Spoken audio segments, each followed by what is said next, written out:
Oke, 30 menit, let's go.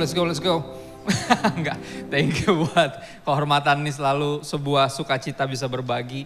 Basically karena saya seniman sama kayak Timmy, bingung juga kenapa jadi pendeta, tapi udah tahu sih sebenarnya. Saya anak ajaib, mama nggak bisa punya anak sebenarnya.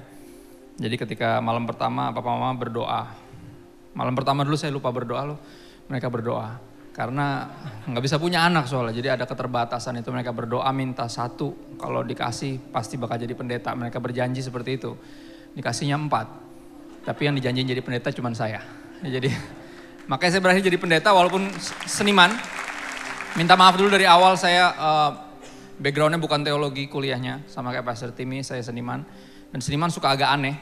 Ya, jadi harap aklumkan keanehan saya, nanti Anda akan temukan di sana sini. Saya lagi S2 ambil teologi akhirnya. Ya, di umur hampir 40 baru kuliah lagi tuh kayak aduh banyak ngehengnya kepala nih. Ya, jadi doakan saya biar saya bisa lulus dengan baik gitu ya. Ntar lagi UTS udah mulai jelimet di kepala saya. Dan baru lahiran anak ketiga istriku minggu lalu, jadi lagi begadang-begadangnya. Ya, sudah terlalu banyak yang terjadi dalam hidup saya, tapi ini salah satu kepercayaan besar dari Tuhan untuk bisa berbagi di tempat ini. Untuk ngomongin satu bagian yang gak mudah, saudara. Ya, berbicara tentang kejatuhan manusia. Yang kalau saya bagiin terlalu permukaan, kita gak menyadari seberapa jatuhnya kita. Ya, tapi kalau saya bagiin terlalu dalam kayaknya gak keburu. Nah, makanya saya ini di antara dua itu, kita kebut-kebutan hari ini, mudah-mudahan pada siap-siap ya. HP-nya dibuka semua, udah ada Alkitab di situ. Karena kalau nggak ada Alkitab bisa diinstal atau dibuang. Karena kalau nggak dia bisa bawa kita ke neraka. Ya, saingan terbesar Tuhan sekarang itu HP. Yang bikin kita katanya nggak bisa tidur dan kalau bangun langsung buka HP, bukan buka Alkitab. Ya, makanya mudah-mudahan di HP-nya ada Alkitab ya. Kita akan ngomongin tentang, aku kasih judul hari ini way deeper, lebih dalam dari yang kita tahu, dari yang kita sadari. Ya. Pertama ada 3 poin karena cuma 30 menit, ada 3 poin yang secara cepat akan saya bahas. Yang pertama adalah how deep the fall, sedalam apa sih manusia itu jatuh. Ya, sedalam apa. Kita ke Wahyu 2 ayat 5 dan 7. Satu ayat yang straightforward, sebab itu ingatlah betapa dalamnya engkau telah jatuh. Gimana caranya ingat kalau nggak tahu? Dimulai dari situ dulu. Karena most of us nggak tahu seberapa jauh kita jatuh, seberapa dalam kita jatuh. Ya, apalagi mau ingat, tahu juga enggak. Nah, makanya hari ini mudah-mudahan ada pengetahuan yang baru, ada ya, tobatlah. Saking jauhnya kita jatuh, kita harus bertobat. Berarti udah sedalam itu sebenarnya. Nah, akan aku jelaskan lebih lanjut. Ayat 7. Siapa bertelinga hendaklah ia mendengarkan apa yang dikatakan Roh kepada jemaat-jemaat, apa yang Roh Kudus katakan. Barang siapa menang, dia akan kuberi makan dari pohon kehidupan yang di taman Firdaus Allah. Jadi jelas lebih dalam dari cuman sekedar salah makan. Ya dong, salah makan, nggak boleh makan, makan yang nggak boleh dimakan. It's just way more deeper than that. Jadi dosa selalu rasanya kayak gitu, kayak cuma gini doang kok, gini doang tapi efeknya gitu banget. Ya gini doang bikin Yesus mati di salib. Nggak ada dosa yang gini doang. Itu kebohongan yang mesti kita buang dari kepala kita, cuma gini doang, nggak ada yang namanya gini doang.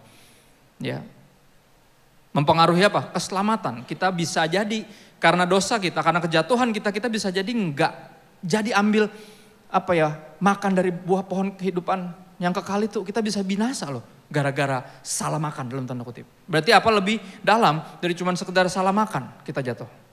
Kejadian 3 ayat 13 sampai 15, kejatuhan dimulai di situ. Bayangin Alkitab ini tebal, baru 3 pasal udah langsung berantakan. Makanya jadi tebal. Sebenarnya kalau nggak jatuh, nggak tebal kayak gini. Ya, atau minimal kalau jatuh dan langsung minta maaf nggak akan panjang. Tapi problemnya nggak ada yang minta maaf. Semuanya selalu nyalain siapapun atas kesalahannya sendiri. Ya. Ayat 13 dari Kejadian 3, kemudian berfirmanlah Tuhan Allah kepada perempuan itu, apakah yang telah kau perbuat ini? Apakah Tuhan bertanya, lu ngapain sih? Ngapain dia? Makan buah. Tuhan tahu gak dimakan? Tahu lah. Bukan itu yang ditanyain. Ya, bahasa Inggrisnya, what have you done? Jawab perempuan itu, ular itu yang memperdayakan aku. Dia tuh yang menggoda, merayu saya, memperdaya saya dengan kebenaran. Ular gak berbohong, jangan salah. Dia nggak bohong, dia bilang apa? Kalau lu makan lu akan jadi kayak Tuhan, tahu yang baik dan yang jahat. Emang bener, dia nggak bilang, dia nggak. Ini dia ngerinya setan. Setan itu bisa pakai kebenaran untuk menyesatkan kita, memperdaya kita, menggoda kita. Itu yang ngeri dari dia. Ya kalau kebohongan, kalau kita tahu firman Tuhan mah gampang bedainnya ya. Ya enggak, yang hoax mana yang enggak, malah kadang bisa diketik nih hoax apa enggak. Tinggal diketik muncul, oh ini hoax nih, kan itu beritanya. Mungkin cobain deh, ada yang pernah gak masukin ayat Alkitab? Mungkin kalau dia salah dikasih tahu juga, oh ngaco nih ayatnya gak kayak gini, right? Kan ada tuh ya, aplikasi-aplikasi yang menentukan berita ini hoax atau enggak, kita bisa cek. Masukin ayat Alkitab deh cobain. Coba ganti dikit. Ya, jangan-jangan dia tahu juga. Ya. Tapi ini what have you dan apa yang Hawa lakukan? Hal apa yang bikin Tuhan tuh bingung, kenapa sih lo bikin itu? Bukan makan buah. Ngasih buahnya ke suaminya. Pernah ada yang ngerenungin gak? Ngapain pula nih perempuan ngasih ke suaminya? Lihat gak? Ya belum lama ini saya pelajari di kelas saya. Ya kelas hermeneutik belajar. Dan kalau dikulik ngeri. Kenapa dia melakukan hal itu? Biar kesalahan dia makan buah, nggak gede-gede amat. Karena yang satu juga bikin salah juga. Lihat gak? Dia jebak suaminya sendiri. Biar salahnya dia nggak salah-salah banget. That's how deep kita jatuh. Segitu jahatnya, bayangin. Kita bingung ya, dosa dimulai dari mana sih? Kayaknya nggak dimulai di mana-mana, dimulai di situ, ada titik itu. Di titik di mana kita akhirnya memutuskan untuk berdosa dan ada di situ. Itu awalnya, bukan dari Tuhan. Makanya di sorga nggak ada dosa. Ya di titik itu. Sejahat itu tiba-tiba dia jebak suaminya. Bisa nggak sih dia makan sendiri nggak usah bagi-bagi gitu loh? Tapi kenapa dia bikin itu sekali lagi? Dia berusaha nutupin kesalahannya sehingga gak salah-salah banget karena dia juga salah. Dan dia nyalain siapa? Setan. Ya padahal belum ada denominasi waktu itu, belum ada yang karismatik. Biasanya yang karismatik yang nyalain setan kan. Belum ada karismatik, dia udah karismatik duluan nih perempuan nih. Ya. Ayat 14. Berfirmanlah Tuhan Allah kepada ular itu.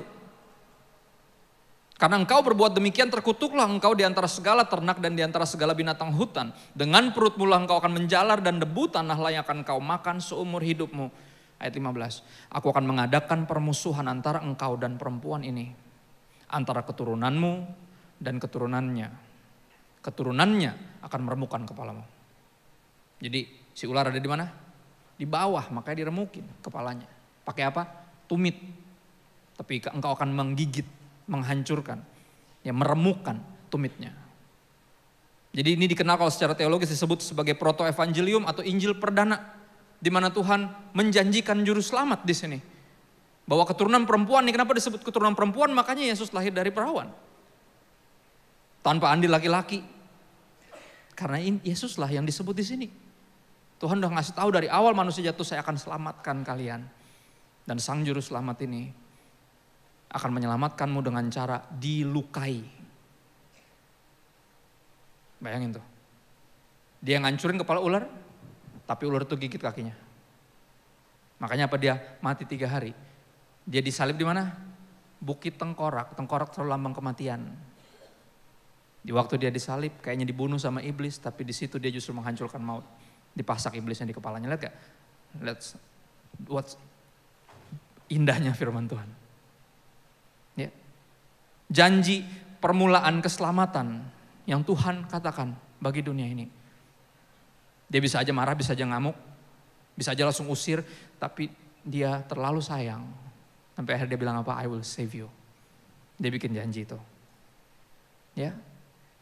Dan yang turun tangan siapa nih atas masalah ini?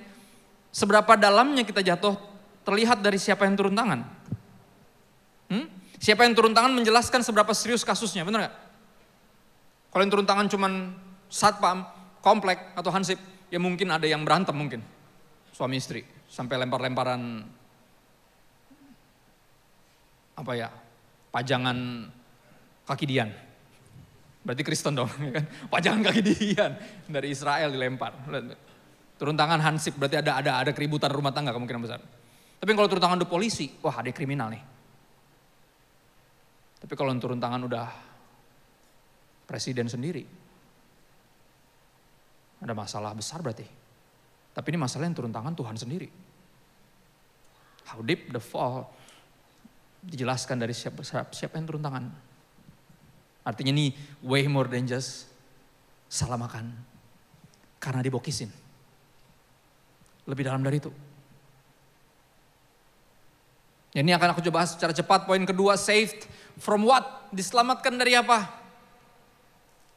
Yang pertama, diselamatkan dari apa? Dosa, udah pasti. Ya, 2 Korintus 5 ayat 17 dan 15 sebelum aku ke sana, coba Alkitabnya dibuka sendiri, mencegah kita jadi strawberry karena katanya gara-gara dimanjain jadi strawberry, ketekan dikit mejret. Jadi gimana caranya nggak manjain? Jangan semuanya dimunculin di depan, ada yang mesti dibuka sendiri. 1 Yohanes 3 ayat 4 harus dibuka sendiri, nggak ada di depan.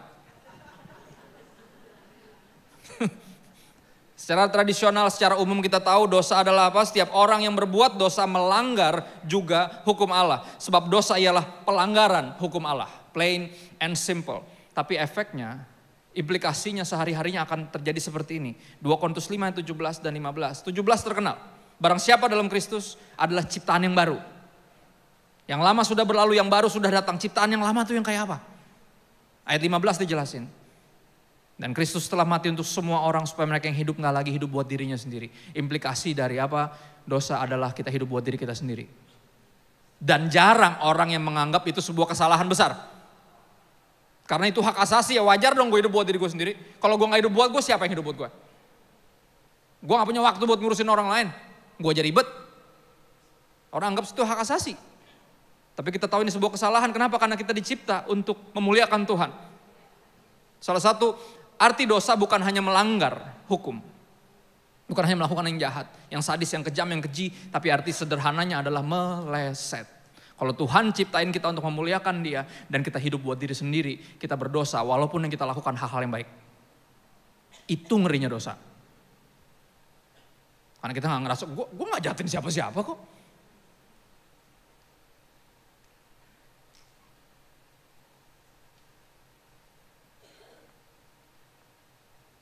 Saudara, lagu worship tadi bikin saya pengen berlutut, cuman takut tadi, waduh tuh caper banget pendeta baru datang aja main berlutut. Right? Gak ada.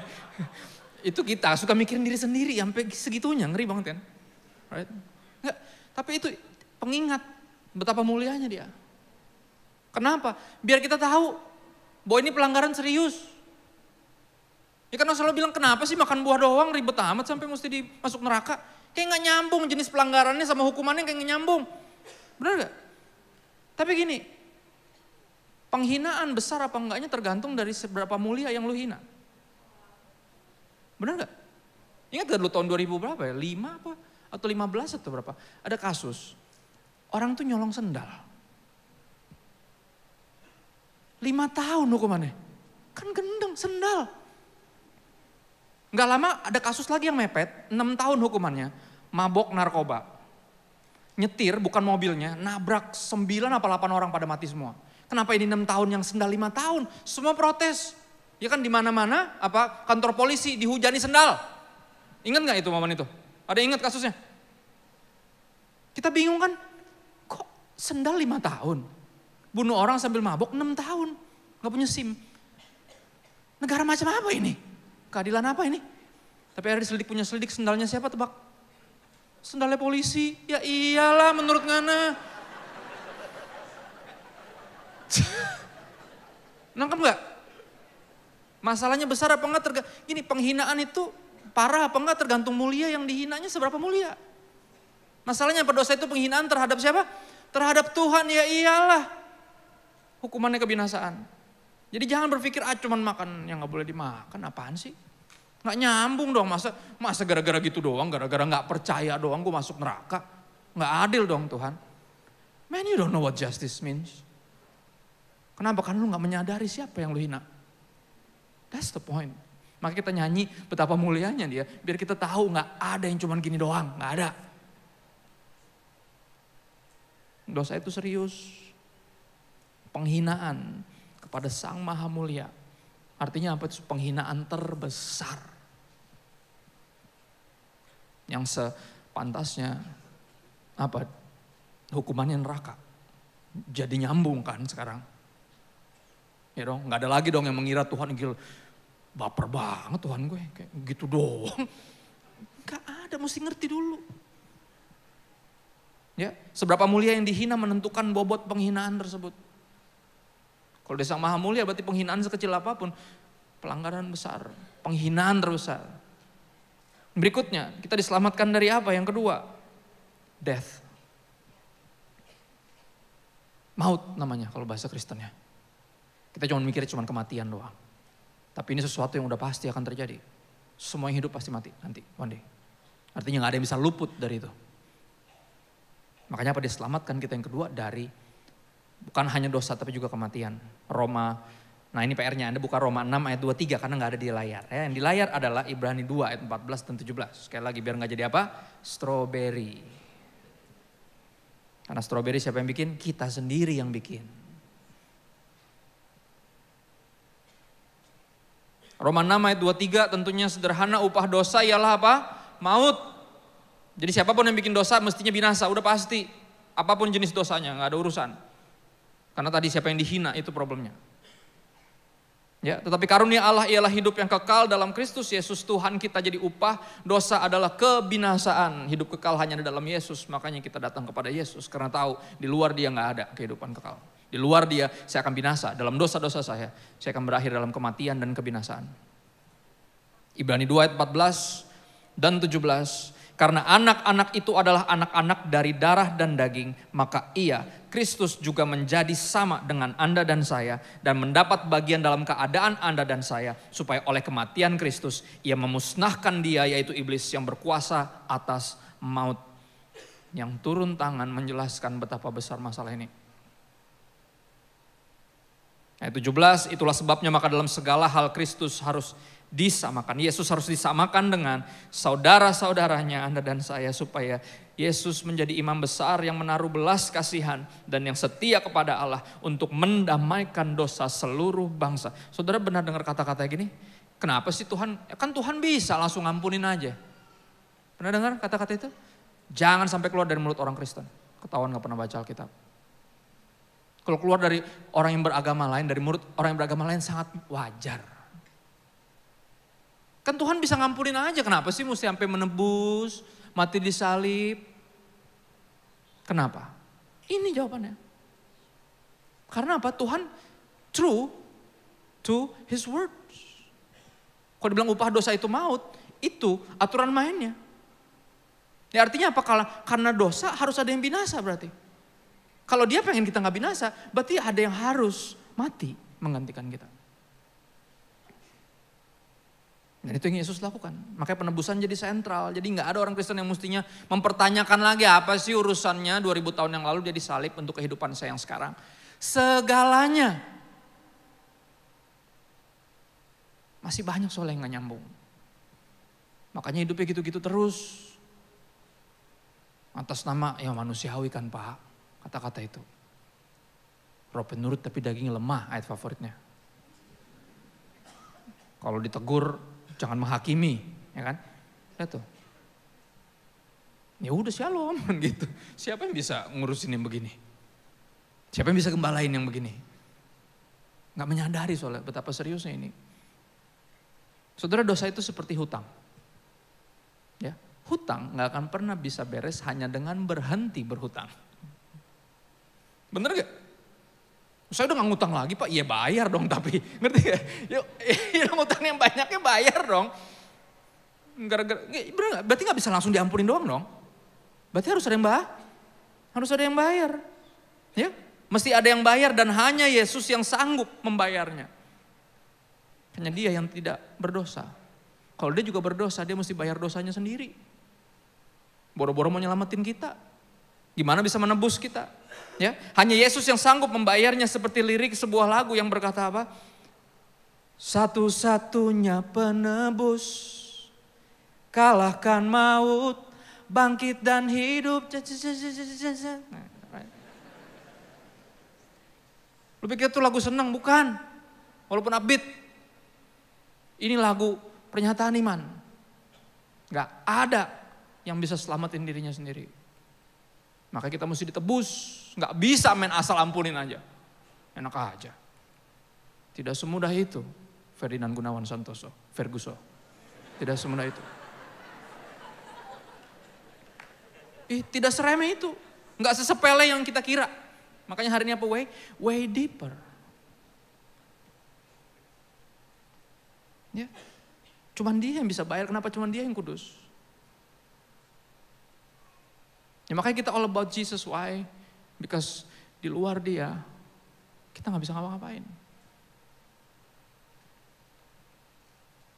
Kita gak bisa ngapa-ngapain, dia bukan cuman pengabul dari doa kita, penyembuh dari sakit kita, penolong dalam kesesakan. Dia juru selamat. Kalau gak ada dia, kita binasa semua. Sedalam itu. Seserius itu.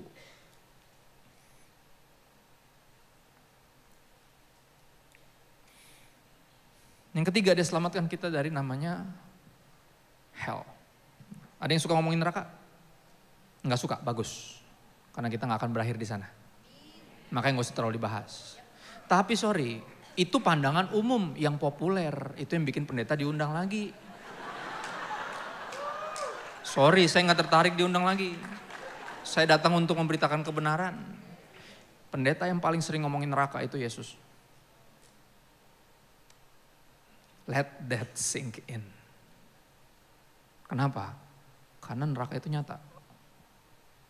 Neraka adalah arah dari orang-orang yang hidup mengira gak perlu juru selamat. Dan seserius itu, siapa yang paling sering ngomong itu? Yesus. Sebelum ke Matius 25 ayat 41 jelasin neraka diciptain buat siapa? Oke, ntar dulu PR-nya, buka dulu. Matius 23 ayat 33. Buka dulu. Kalau udah nyampe katakan amin. Cepat banget. Amin aja dulu, ambil jalan. Matius 23 ayat 33. Hai kamu ular-ular, hai kamu keturunan ular beludak. Bagaimanakah mungkin kamu dapat meluputkan diri dari hukuman neraka? Dari mulut Yesus sendiri keluar kata-kata itu. Terserah siapapun bilang neraka gak nyata, karena salah satu kebohongan iblis yang disemprotkan sama banyak hamba Tuhan adalah neraka itu cuma ilusi. Enggak kayak gitu kok. Enggak seserius itu kok. Mana mungkin Tuhan yang penuh kasih bikin neraka untuk nyiksa manusia. Sadis banget dia. Pernah dengar kata-kata itu? Pernah dengar gak? Itu yang bikin kita hidup sembarangan kan? Karena kita selalu berpikir gak mungkin lah aku masuk neraka. Gue kan lumayan baik lah, pengen bilang baik gak enak ya. Lumayan lah. Kan gitu. Mau ngomong baik gak baik-baik banget karena tahu.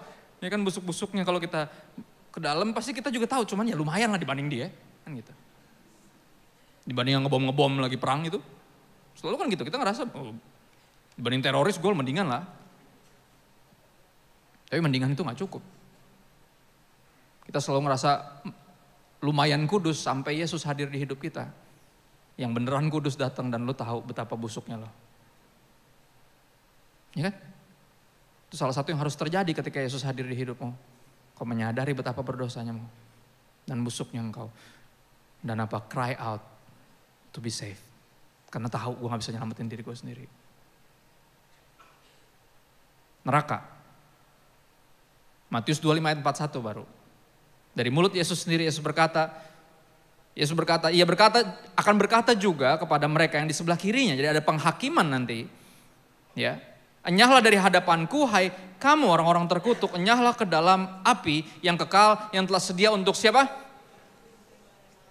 Malaikat-malaikatnya, bahasa aslinya pengikut-pengikutnya. Kayak murid Yesus, minions, pengikut, disciples. Neraka berarti sebenarnya buat siapa? Buat setan, bukan buat manusia. Tapi gebleknya, itu bahasa Yunaninya tuh.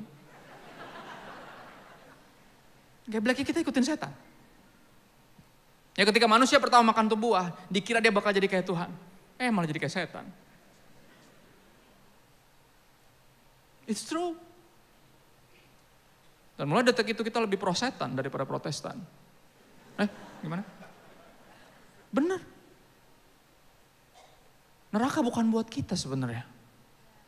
Makanya gak usah bilang Tuhan terlalu sadis, gue gak percaya Tuhan yang, lu gak percaya Tuhan yang mana? Alkitab yang bilang. Makanya baca yang benar. Neraka gak dibikin buat lu sebenarnya, makanya apa? Jangan ikut setan. Ayo ikut Tuhan. Ayo bertobat dong. Ya dong, bukan salah Tuhannya dong. Neraka itu kayak penjara yang disiapin buat iblis. Karena iblis akan memberontak selamanya. Saudara, secara implikasi neraka sebenarnya apa? Kita bisa bikin neraka sendiri loh sebelum masuk neraka. Kalau lagi ada peperang gini antar negara, antar apapun, pasti rasanya kayak neraka. Bunuh-bunuhan, penggal-penggalan, ngeri ngeliatnya. Lihat gak? Itu kita di luar Yesus. Bumi ini udah kayak neraka, kenapa? Karena kita bertingkah terserah kita sendiri, gak ada yang mau tunduk di bawah pemerintahan Tuhan. Pengen sekarap-karapnya sendiri. Saudara, kalau iblis disiksa di neraka, karena gambaran neraka selalu iblis yang siksa. Hahaha, mati lo kan gitu. Selalu gitu, gambaran kartunnya selalu gitu. Tapi ayatnya bilang apa? Iblis yang disiksa di neraka. Kan neraka buat iblis. Terus yang nyiksa di neraka siapa? Pernah bertanya gak? Itulah kalau anak DKV baca Alkitab lain. Ya? Pertanyaannya aneh-aneh. Ini gak bisa tim. Pertanyaan kita aneh-aneh. Tapi masuk akal. Ya dong, kalau iblis, neraka buat iblis. Disiksa, terus yang nyiksa siapa? Masa Tuhan? Kan aneh. Yang nyiksa siapa tuh, Bang? Saling menyiksa. Kayak dunia ini. Ya kan? Dunia ini orang-orang yang gak mau ikut hukum mulai saling menyiksa. Bunuh siapa, bedanya apa, kagak mati-mati, itu bedanya. Si ini balas dendam, si itu mati, bangkit lagi, balas terus sampai selamanya. Bumi ini makin lama kayak neraka, kenapa? Karena isinya manusia yang memberontak. Makanya diharapkan kita tuh bertobat sungguh-sungguh. Biar jangan udah hidup di neraka, mati masuk neraka pula. Bener gak? Bener gak? Makanya apa? Neraka itu bukan buat manusia. Jangan mau diajakin setan ke situ, jangan mau. Dan Tuhan nyelamatin kita. Yesus nyelamatin kita dari ini. Makanya apa? Neraka kita ditanggung sama Dia. Saudara ingat kata-kata yang keluar dari mulut Yesus? Atas penderitaan yang amat sangat dia bilang apa? I am thirsty. Saya haus. Mau tahu kata-kata yang muncul di mana? Di Seol. Di neraka ketika orang kaya tak bernama berakhir di situ. Disiksa dalam api siksaan, dia bilang sama Bapak Abraham tolong dong suruh Lazarus. Dia masih udah di neraka masih nyuruh-nyuruh. Ya ampun. Nggak tobat juga doi. Bener gak? Kacau banget. Dipikir dia masih kaya, masih bisa ngebos. Dia nyuruh Bapak Abraham, lu siapa? Bapak Abraham coba tolong suruh si, ya Allah. Kacau banget nih orang. Suruh ngapain? Celupkan ujung jarinya. Ya kasih setetes air aja. Haus. Hell. Makanya apa? Penderitaan Yesus, penyiksaan Yesus segitu sadis. Kenapa? Penggambaran aja. Apa yang dia pikul untuk menggantikan kita. He took our hell supaya kita gak perlu ada di situ nanti. You need to know this. Segini jatuhnya kita. Dan dia menyelamatkan kita dari dosa, maut, dan juga neraka. Dosa termasuk apa? Ketika kita hidup buat diri sendiri. He save us, salah satu juga from ourselves. Yang ketiga tentunya signifikansi yang terakhir. Oke, ada sukacita? Soal yang terakhir. Ya. Akhirnya berat banget ikut banget gitu. Signifikansi ada di sini. Pentingnya Pak tahu ini. Oh segalanya penting banget justru. Ya. Roma 3 ayat 23 sampai 24 ada di depan kayaknya. Ayat itu berkata demikian. Sebab semua orang telah berdosa dan telah kehilangan kemuliaan Allah. Itu bahasa Inggris lebih bagus. Fall from glory. Semua. Oke? Semuanya nggak ada yang luput. Ya, bahkan kalau dibaca ayat-ayatnya lebih ekstrim, nggak ada yang baik, nggak ada yang mencari Tuhan, nggak ada. Semua kita. Ayat 24 ada harapan tetapi oleh anugerahnya Anda dan saya dibenarkan secara cuma-cuma, gratis, for free, melalui penebusan di dalam Kristus Yesus. Ada kata cuma-cuma dan penebusan artinya apa? Kita bisa dapat gratis, kenapa? Karena ada yang bayar. Itu dia. Kenapa ini penting? Biar kita menyadari betapa sentralnya pengorbanan Yesus. Jadi semua lagu, karena gini, semua lagu gereja liriknya tentang hal yang sama. Mau lagu senang atau lagu sedih, ya, praise atau worship, dua-duanya sama liriknya. Tentang Kristus dan pengorbanannya. Akan jadi sangat membosankan kalau kita nggak pernah tahu seberapa jauh dan dalam kita jatuh. Oke, dan dari apa aja kita diselamatin. Kita nggak pernah tahu seberapa seriusnya ini. Pasti akan membosankan. Yang kita pikirin cuma gimana caranya gue belum ketemu jodoh gue nih, bodoh amat Yesus mati disalib. Gue masih jomblo nih, sampai kapan gue masih jomblo? Gue belum dapat kerja juga nih, susah bener dapat kerja. Belum ada finansial breakthrough, dari dulu miskin sampai hari ini masih miskin. Bodoh amat Yesus mati disalib. Lihat, sentral.